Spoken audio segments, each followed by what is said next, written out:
Chapter 23. What the beginning of a relationship feels like after the end of so many others. After a certain amount of time, there is a rhythm to falling in love. You meet someone, you fall mercilessly for them, and it works for a while. You carve out those memories, the ones that seem so unique to just you and that one other person, the way they'd kiss you with firm hands and eyes open, the highway that you'd drive down with the windows down and the radio cranked, the way they'd wrap their arms around you at night that made you feel as though the entire world was safe and serene for just a moment. You fall easily into the tranquility of combining your moments with somebody else's because it feels like you can trust it this time, like it is going to be okay, like you can stay there, except you never can.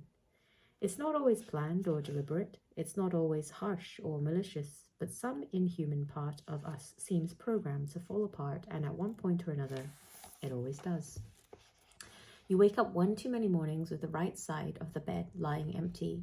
You get busy with your day and respond less frequently to your text messages, and eventually the big kicker comes: a job in another city, a breakdown in communication, a compromise that perhaps you would both like to make but refuse to.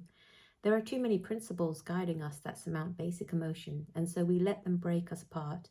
We learn to be alone again, and it's not so bad after all. We can depend on ourselves. We can plan our own futures. We can live our lives wholly and selfishly without having to worry about who we are harming. Until it begins again. You go out to dinner with someone whose smile lights up your evening and whose touch makes you shiver and whose thoughts keep you wide awake and reeling through the nighttime.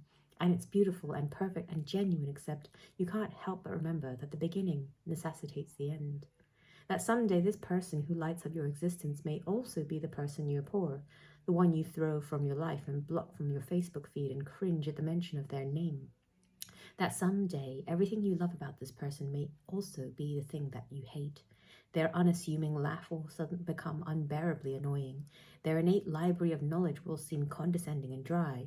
The words and phrases that take you off guard now will someday be a puzzle that you're tired of putting together. You could hate this person every bit as fully as you love them, and you're not sure if the risk will be worth it. They text you on a lazy Sunday evening while you're watching TV, and you're not sure what you ought to text them back.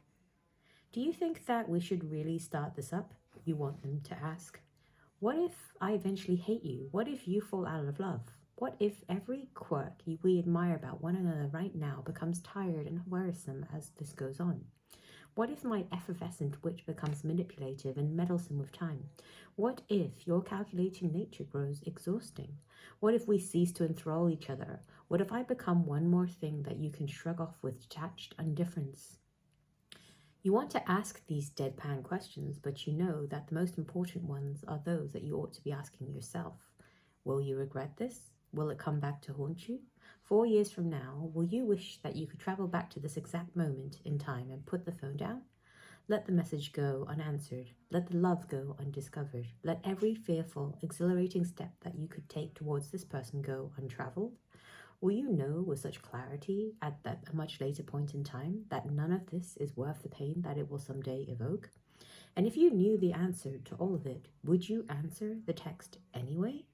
Because maybe it's not always about the end game, as painful and debilitating as it can be. What if your future self could travel back in time and tell your current self that the end would be every bit as excruciating as you fear, but that you should answer that text message anyway? That you should take that leap, that the relationship you're going to enter into is going to teach you more about love and the world and yourself than you could ever imagine, that it's always going to be worth every ounce of pain, that love always is. What if you knew that the person you were going to fall in love with would someday be the utterly wrong person for you, but that right now they are exactly what you need? What if it doesn't have to last forever? What if it's not what if that's not the point at all? Maybe we have an endless, unrestricted amount to learn from one another. Maybe we have no reason not to jump into every new relationship, every possibility, every chance we come across to grow bigger and bolder through love, whether it works out or not. Maybe it's just a matter of being brave enough to take that chance, to answer that text message, to let it start all over again.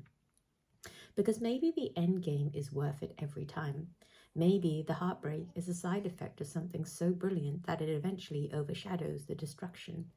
Maybe some things don't have to last forever in order to change you irrevocably. And once you've loved enough people, maybe that's exactly what you know, that you're strong enough to survive it, strong enough to change from it, and strong enough and brave enough to choose the potential for growth over the fear of getting hurt every time.